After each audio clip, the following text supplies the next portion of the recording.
মিষ্টি এই সকালবেলায় পাখির কলকাকনি দিয়ে সবাইকে আমন্ত্রণ জানাচ্ছি আমার আজকের ব্লগটি দেখার জন্য। আসসালামু আলাইকুম, আমি সাবিহা শারমিন ব্লগ চ্যানেল থেকে। কাছে ও দূরে যে যেখান থেকে আমার ভিডিওটি দেখছেন, আশা করি সকলে ভালো আছেন। সকালবেলা বাজার থেকে আসলো, ঘুম থেকে উঠে দেখি বাসায় নাই।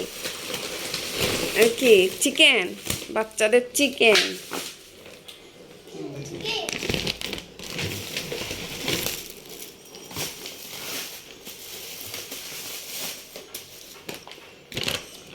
কতগুলো রেহা জিঙ্গা, 5-7 আম, ধরো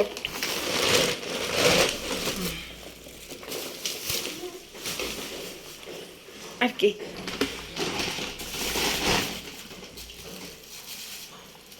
ইলিশ। ইলিশ এখন পাওয়া যাবে ভরপুর, কারণ বর্ষাকাল। চিংড়ি দেশি। ও এটি তো খুব সুন্দর হয়েছে, এটা খুব সুন্দর হয়েছে। এটি কি? সকালবেলাতে এই আমগুলো আনা হয়েছিল, খুবই টাটকা, যার জন্য আমি আর ঘরে রেখে এটাকে বাসি করতে চাচ্ছিলাম না। আর আলিফার পাপা যেহেতু বাসায় আছে, উনি একটু সাহায্য করলো আমগুলো কেটে দিয়ে। এখন আমি রান্নার ফাঁকে একটু হলুদ মেখে ডালাই করে উপরে দিয়ে আসবো। উপরে যেহেতু প্রচণ্ড রোদ, শুকিয়ে যাবে। আর যে কোনো আচারই রোদ দিতে পারলে আসলে অনেক ভালো হয়, সেটা অনেক দীর্ঘ টাইমের জন্য ভালো থাকে।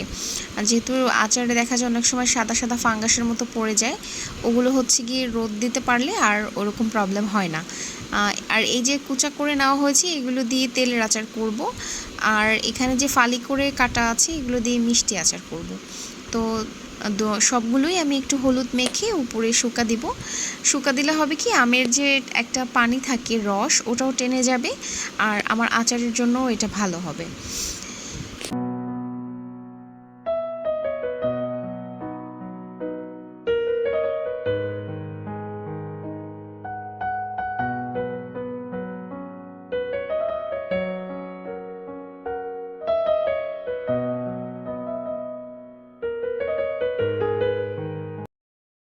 আমগুলো শুকাতে দিয়ে এসে এখন শাক করতে নিয়েছি। এগুলো সকালেই এনেছিল, তাই একটু আলিফার পাপা বলল যে পাট শাক দিয়ে ডাল রান্না করতে। এটা আমাদের বরিশাল অঞ্চলে বেশ জনপ্রিয় একটা খাবার। আর কার কার ভালো লাগে পাট শাক দিয়ে ডাল জানাতে পারেন। বিকেলবেলা একটু বাইরে যাওয়ার প্ল্যান আছে, এই জন্য আরও তাড়াহুড়ো করে রান্নাগুলো সেরে নিচ্ছিলাম। আমার খাটের ওই কর্নারটা বেশ খালি খালি লাগে, আর এই সাইডে জানলার একটা কর্নার আছে, ওই জায়গাটাও বেশ খালি ফাঁকা, ভালো লাগে না দেখতে। তাই ভাবছিলাম ওই দুইটা জায়গার জন্য কিছু একটা কিনবো।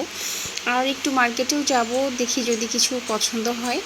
তো এই যে এখন আমরা বেরিয়ে যাচ্ছি বিকেলে। তো আলিফার পাপা বলছিল বাইক নেওয়ার কথা, কিন্তু আমি বাচ্চাদেরকে নিয়ে বাইকে উঠতে পারি না, দুইটা বাচ্চাকে নিয়ে আসলে পসিবল হয় না। তো এই যে চলে এসেছি, কিন্তু আমরা কেনাকাটা করার আগেই তাদের ফরমাইশ পূরণ করতে হচ্ছে, তারা এই কেক খাবে। তো এই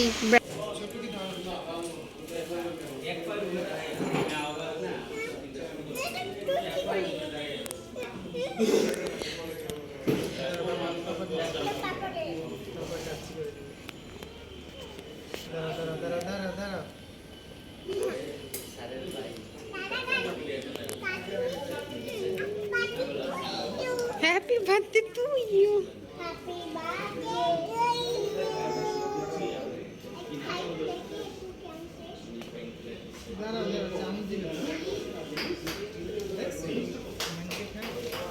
এগুলো খাওয়ার জন্য পাগল।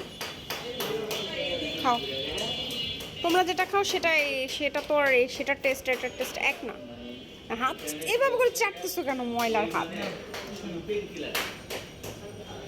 ওরে বাবা, দেখো বোনকে খাইয়ে দিচ্ছে।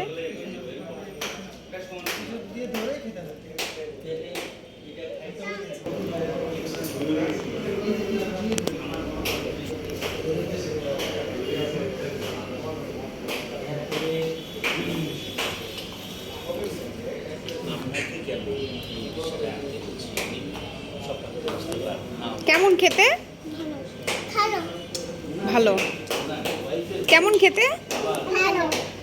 লাইক দাও দুজনে। গিয়েছিলাম, এই গাছগুলো কিনেছিলাম। আসার সময় দেখলাম ভ্যানের উপরে এগুলো বিক্রি করছে। অনেক দিন ধরেই একটু গাছ কেনার ইচ্ছে করেছিলাম, কিন্তু যা সময় পাচ্ছিলাম না, যার জন্য কিনতে পারছিলাম না। চোখের সামনে পড়ে যাওয়াতে আর সুযোগটা মিস করিনি। এই স্নেক টিটা নিয়েছি, আর এগুলো হচ্ছে গিয়ে সবগুলোই ইনডোর প্ল্যান্ট। আর শুধু এই নয়নতারা দুটো আমার আগে থেকে একটু টার্গেট ছিল। এই ফুলগুলো আমার খুব ভালো লাগে, তাই এই একটা দুটো গাছ রাখার চেষ্টা করেছি।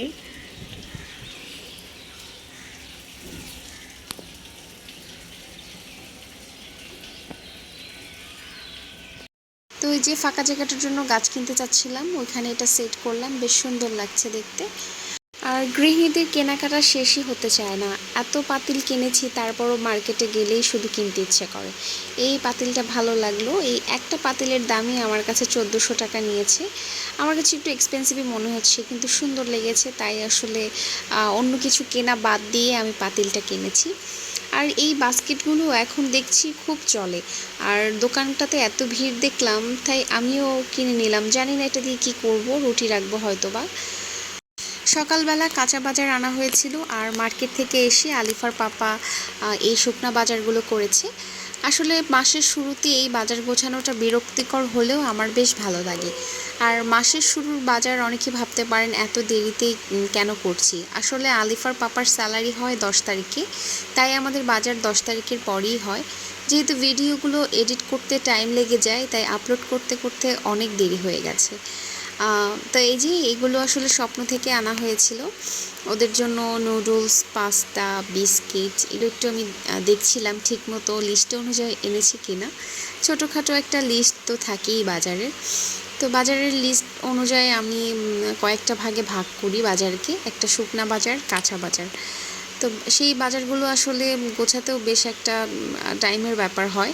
এরপরে ওইটাকে সুন্দর করে ভিডিও করে এডিট করে আসলে সময় হয় না কেন জানি টাইমলি যে আপলোড করব।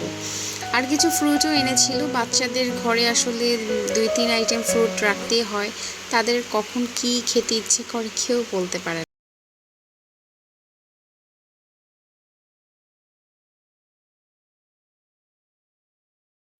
বাজার গোছাতে গোছাতে আপনাদের সাথে বিদায় নিয়ে নিচ্ছি। এই ছিল আমার আজকের ব্লগ। সকলে ভালো থাকবেন, আবার নেক্সট ব্লগে দেখা হচ্ছে। ততদিন পর্যন্ত সকলের সুস্থতা কামনা করছি। আসসালামু আলাইকুম, আল্লাহ হাফেজ।